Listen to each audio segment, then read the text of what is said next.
Hello নীল sir, আপনি এসেছেন। আমি ভেবেছিলাম আপনি হয়তো আমায় কোনোদিনই ক্ষমা করবেন না। আমরা আপনার বাবার মৃত্যুবার্ষিকীর পুজোর সব ব্যবস্থা করেছি। শহরের সব বড় পণ্ডিত আর ব্যবসায়ীদের পরিবার এখানে উপস্থিত। কিন্তু আপনি এসব আমার জন্য করছেন কেন?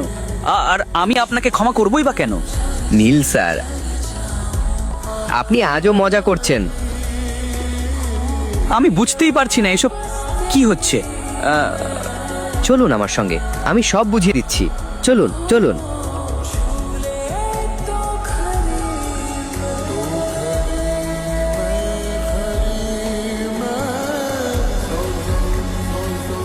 এই সাধারণ আর গরিব দেখতে নীল কিভাবে প্রাইভেট জেটের মালিক হয়ে গেল।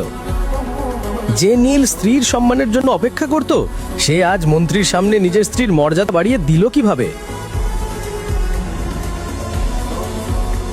ড্রাইভার, গাড়িটা বের করো আর এই ব্যাগটা নিয়ে নাও, আমার ফ্লাইটের সময় হয়ে গেছে। এই ড্রাইভার কোথায় গেল? নীলকেও সকাল থেকে কোথাও দেখা যাচ্ছে না। কাজের সময় সবাই হাওয়া হয়ে যায়।